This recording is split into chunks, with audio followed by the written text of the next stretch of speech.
తెలంగాణ అసెంబ్లీలో ప్రస్తుతం కేసీఆర్ మాట్లాడుతున్నారు. లైవ్ చూద్దాం. 3,29,124 ఇండ్లు బలహీన వర్గాల కోసం నిర్మించబడ్డాయి.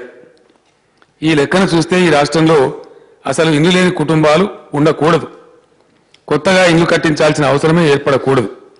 కానీ పరిస్థితులు అందుకు భిన్నంగా ఉన్నాయి. ఇప్పటికీ లక్షలాది మంది పేదలు తమకు ఇండ్లు కావాలని ప్రభుత్వానికి దరఖాస్తులు పెట్టుకుంటూనే ఉన్నారు. దీన్ని బట్టి తేలుతున్నది ఏమిటంటే ప్రభుత్వ లెక్కల్లో ఉన్నట్లు ఇండ్ల నిర్మాణం కాలేదన్నది అసలు వాస్తవం.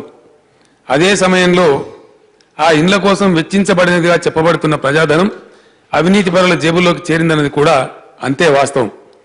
ప్రజల ప్రాథమిక అవసరం నెరవేర్చాలని ప్రారంభమైన గృహ నిర్మాణ పథకం లక్ష్యం మారిపోయి పార్టీల కార్యకర్తలకు ప్రజాధనాన్ని దోచిపెట్టే పథకంగా మారింది. ముఖ్యంగా 2004 నుంచి 2014 వరకు జరిగినటువంటి అవినీతిని విచారిస్తే అనేక నిజాలు బయటపడ్డాయి.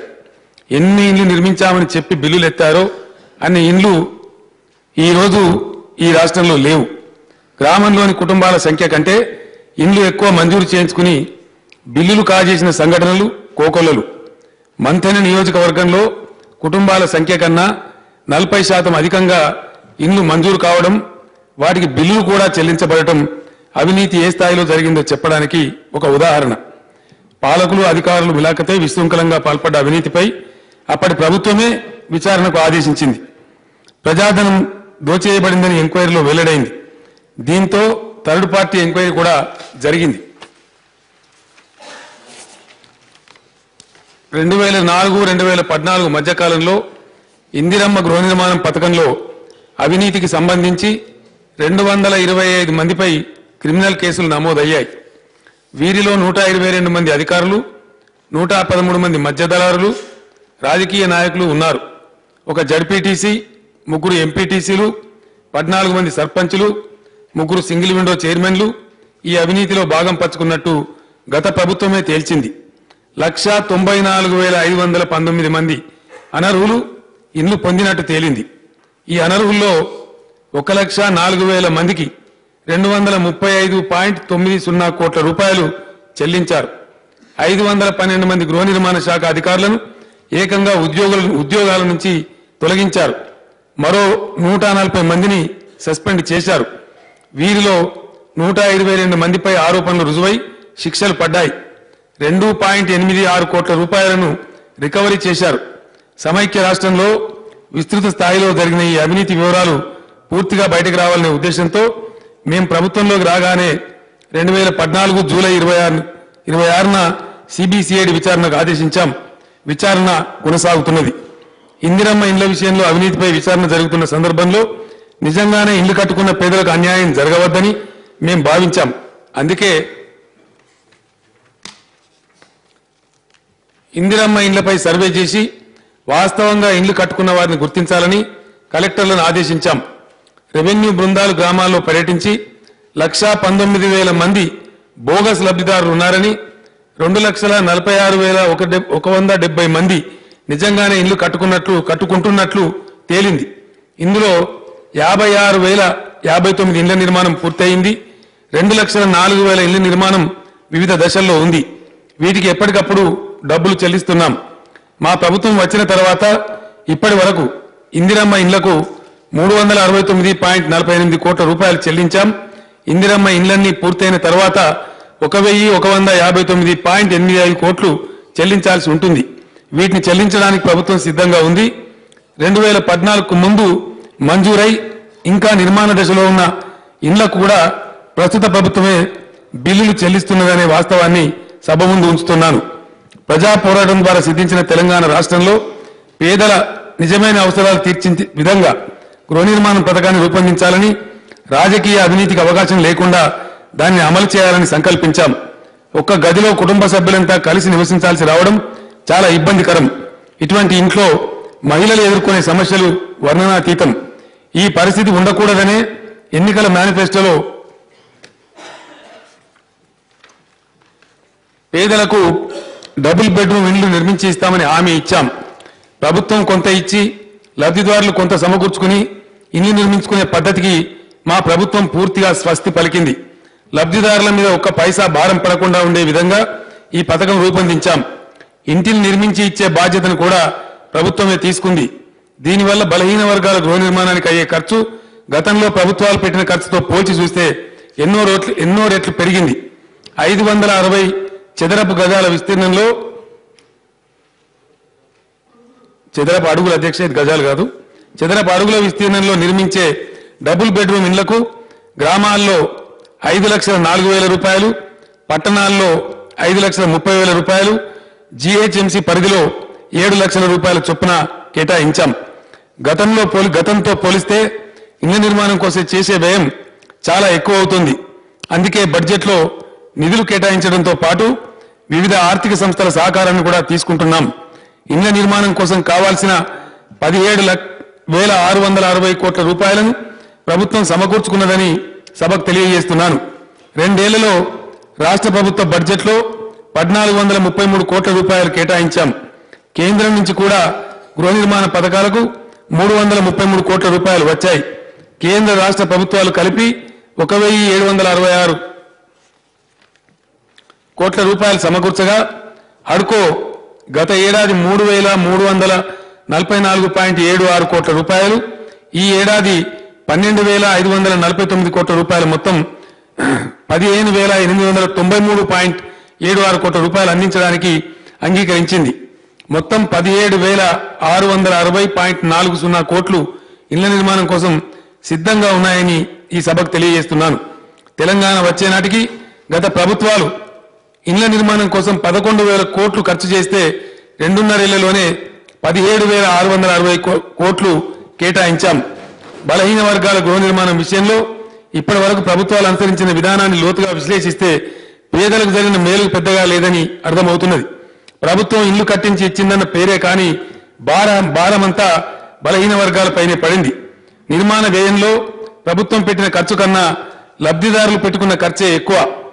గృహ నిర్మాణ పథకాలకు మొదటి నుంచి గమనిస్తే ఇదే విషయం నిరూపణ అవుతుంది. 1974 ప్రాంతంలో హట్టింగ్ స్కీమ్, గుడిసెల పథకం అమల్లో ఉండేది. అప్పుడు గుడిసె నిర్మాణం కోసం ప్రభుత్వం ఇచ్చిన మొత్తం 400 రూపాయలు.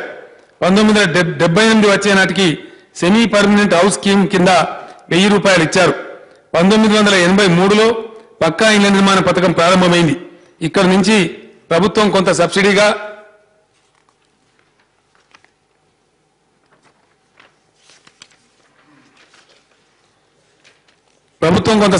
ఇస్తే మిగతా ఖర్చంతా లబ్ధిదారుడే భరించే పద్ధతి అమల్లోకి వచ్చింది. 1983లో గ్రామీణ ప్రాంతంలో ఒక్కో ఇంటి నిర్మాణానికి నిర్ణయించిన ఖర్చు 6,000 రూపాయలు. ఇందులో 2,750 రూపాయలు ప్రభుత్వ సబ్సిడీ ఇస్తుంది.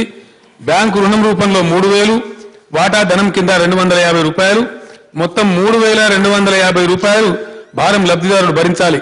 అంటే ఇంటి నిర్మాణ ఖర్చులో 54% లబ్ధిదారుడు భరిస్తే ప్రభుత్వం భరించింది కేవలం 46%. రాను రాను లబ్ధిదారుడి మీద భారం పెరుగుతూ పోయింది. 2004 సంవత్సరంలో యూనిట్ కాస్ట్ 22,500 రూపాయలు. ఇందులో ప్రభుత్వం ఇచ్చిన సబ్సిడీ 7,000 రూపాయలు, లబ్ధిదారుడు భరించింది 15,500 రూపాయలు. అంటే లబ్ధిదారుడు భరించింది 68.8% కాగా ప్రభుత్వం భరించింది కేవలం 31.2%.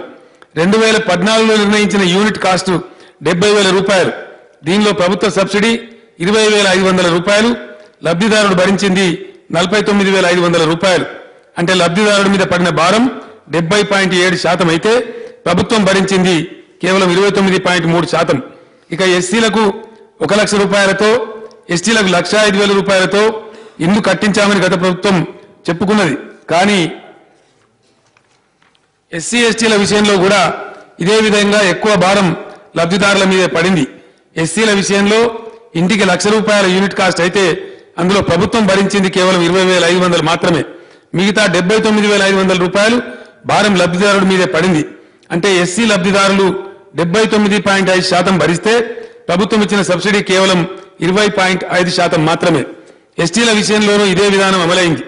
1,05,000 యూనిట్ కాస్ట్ లో లబ్ధిదారుడి మీద వేసిన భారం 84,500 రూపాయలు అయితే ప్రభుత్వం ఇచ్చిన సబ్సిడీ 20,500 రూపాయలు.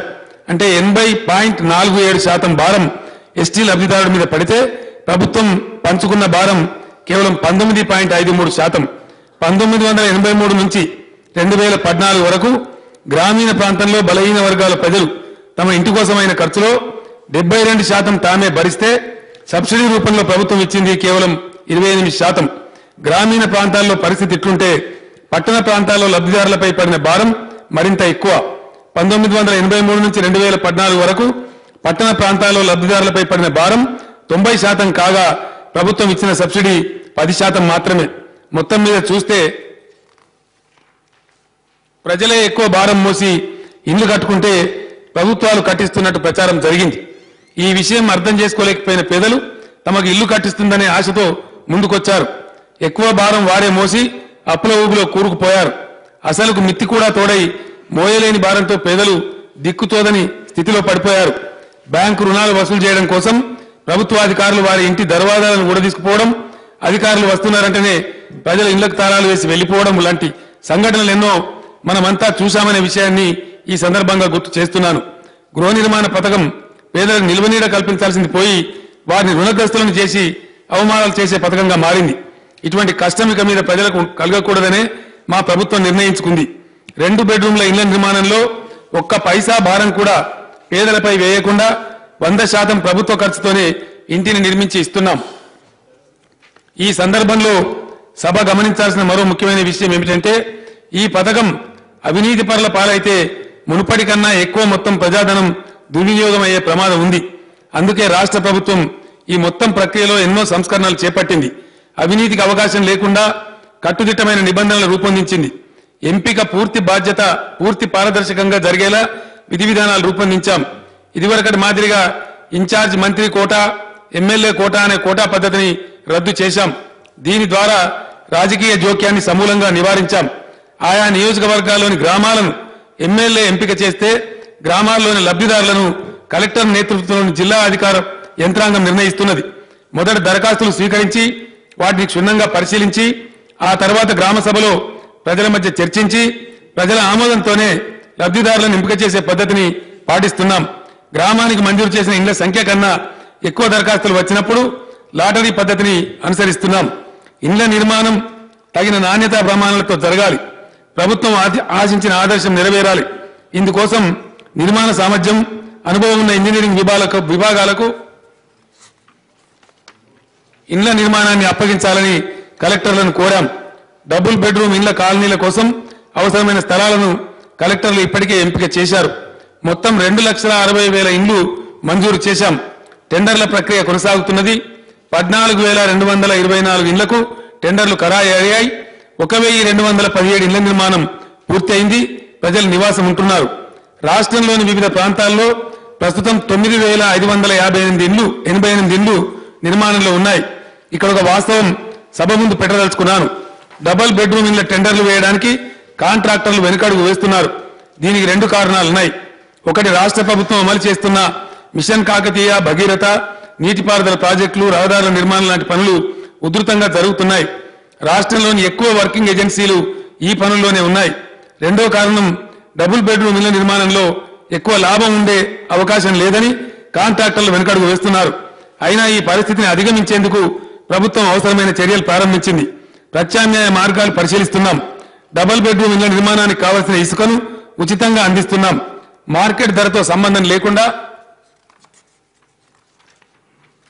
సిమెంటును 230 రూపాయల ధరకే ఇచ్చేటట్టు 31 కంపెనీలతో ఎంఓయూ చేసుకున్నాం.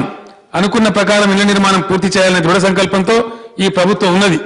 ఆత్మగౌరవం నిలబెట్టుకునేందుకు సాధించుకున్న స్వరాష్ట్రంలో పేద ప్రజల ఆత్మగౌరవాన్ని నిలబెట్టే విధంగా నివాస గృహాలను నిర్మించి ఇచ్చేందుకు ప్రభుత్వం పూర్తి నిబద్ధత ఉన్నదని సవినయంగా సభకు తెలియజేస్తాం.